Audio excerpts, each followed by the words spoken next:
Salut à tous, on se retrouve aujourd'hui pour une nouvelle vidéo. Aujourd'hui, nouveau format, parce que on va faire un match avec 4 grosses berlines des années 80 et avec la nouvelle arrivée, puisque aujourd'hui j'ai enfin reçu une Peugeot 505 en CQ et je me suis dit tiens, pourquoi pas faire un match avec les 3 autres voitures du même segment que j'ai déjà en CQ, à savoir la Mercedes W124, la Volvo 740 GLE et l'Opel Senator. Voilà. On va commencer avec l'Opel Senator. Voilà. L'Opel Senator, c'est vraiment une berline maintenant qui est devenue très rare, voire introuvable, enfin, surtout par chez nous. En Allemagne, peut-être un peu moins. C'est une miniature qui a été reproduite par CQ dans les années 80. D'ailleurs, tout comme la Xantia, c'est la seule Opel Senator qui existe à l'échelle 3 inches. Après, c'est un petit peu normal que ça soit CQ qui l'ait faite parce que c'est une voiture allemande. Et CQ a produit pas mal de voitures allemandes. Donc l'avant se présente comme ceci. L'avant fait partie du châssis, hein. C'est en ferraille. Voilà. Les 2 portes sont ouvrantes. Bon, le défaut du modèle, c'est que les portes s'ouvrent assez facilement. Voilà la preuve.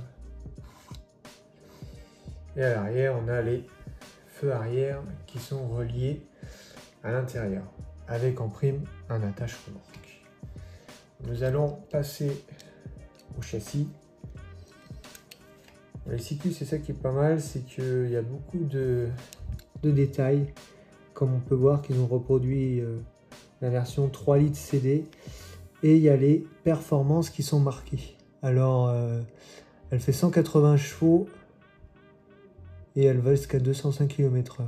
Après il y a d'autres trucs qui sont marqués, mais ouais, il y a la cylindrée du moteur, le nombre de cylindres, c'est marqué ZYL pour Zylinder en allemand. Et c'est marqué aussi le nombre de tours maximum du moteur. En l'occurrence ici, 5800 tours. Voilà. Je trouve ça assez sympa d'avoir mis autant d'informations sur le châssis d'une miniature. Mais voilà pour le petit Opel Senator. Je l'avais déjà présenté dans une précédente vidéo. Bon, maintenant on va passer à la Volvo 760 GLE. Que voici. Je l'adore, je la trouve vraiment sublime dans ce coloris couleur or. Voilà. Pareil, tout comme l'autre, les portes avant sont ouvrantes. A noter qu'elle a des phares avant qui sont rapportés. Et tout comme l'Opel Senator, tout ce qui est calandre et pare-choc, ça fait partie de la pièce du châssis. Voilà. Mais à souligner qu'elle a des phares avant qui sont rapportés, ce qui est vraiment très sympa. À l'arrière, il y a le pare-choc qui est relié au châssis avec les feux arrière où il n'y a pas de tempo, il n'y a rien du tout. Parce qu'à l'époque, il faut savoir que tout ce qui était tempo et tout ça n'existe pas. C'est que du travail de relief. On peut voir... Non, il n'y a rien de marqué. Non, il n'y a rien de marqué. Il y a la plaque minéralogique en relief, mais il n'y a rien de marqué. Il n'y a pas marqué Volvo 760 GLE derrière, par exemple. On va passer au châssis. Voilà. J'ai aussi oublié de mentionner que ce sont des véhicules fabriqués en Allemagne, hein. Made in Germany. Les véhicules que je présente ici sont vraiment fabriqués en Allemagne. Voilà. Ici, on a 6 cylindres.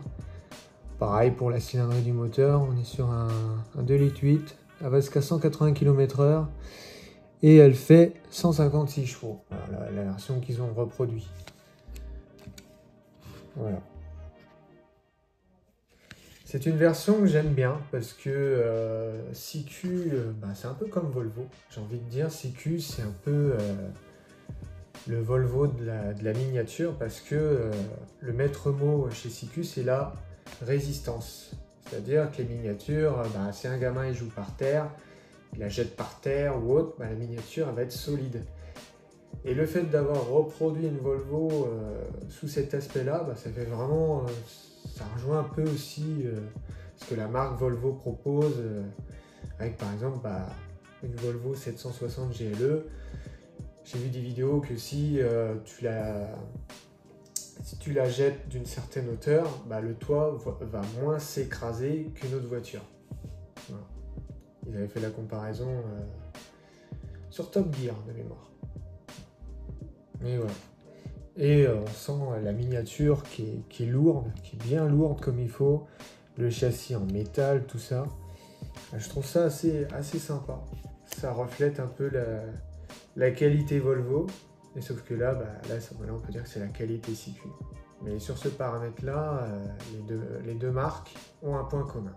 Voilà. Nous allons passer à la Mercedes W124. Voilà. Ils l'ont produite en berlinet en break. Là, je suis un petit peu déçu par rapport aux proportions du moule, par rapport à la vraie.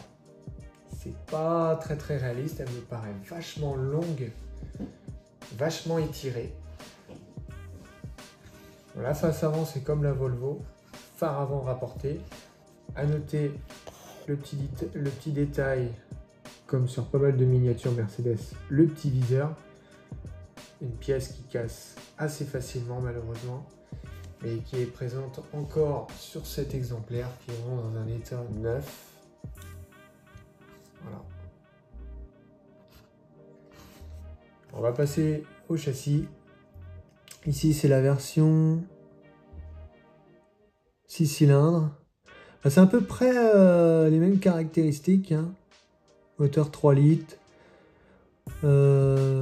100... Combien de chevaux? 188 chevaux et 228 km/h. Ouais, c'est la 300E qui a reproduit. Ouais. 300E pour 3 litres.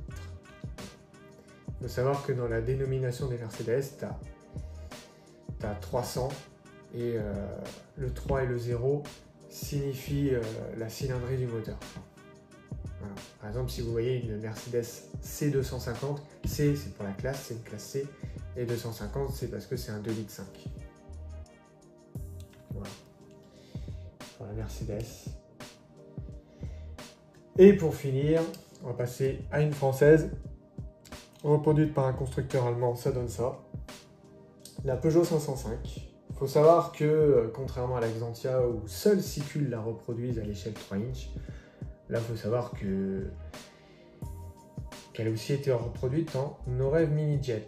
Je possède plusieurs exemplaires. Après, le problème de la Norev Mini Jet, c'est qu'elle est vraiment assez petite, avec les petits trous.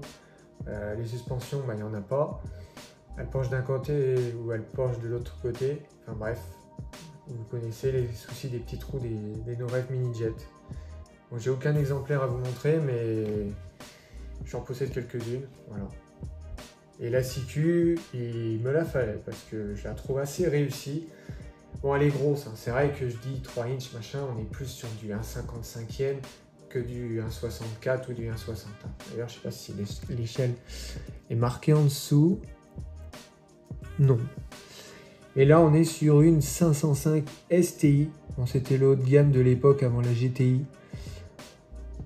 Et elle fait 110 chevaux, ah, c'est bien ça, moi qui connais la vraie version. 175 km/h, 4 cylindres. Ouais, bah ouais, les caractéristiques sont bonnes. Ouais, c'est bien la 505 STI. Voilà. À noter aussi le petit détail qui tue. Les roues avec marqué CQ, comme les 4 autres exemplaires d'ailleurs. Les portières ouvrantes, tout comme les autres exemplaires. La face avant, bon, la face avant, on a une pièce en plastique pour la calandre et le pare-choc.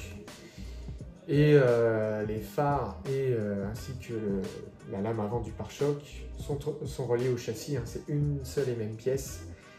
Et on est sur de la ferraille. Voilà. Et je trouve que c'est pas mal parce que ça fait ressortir les phares avant.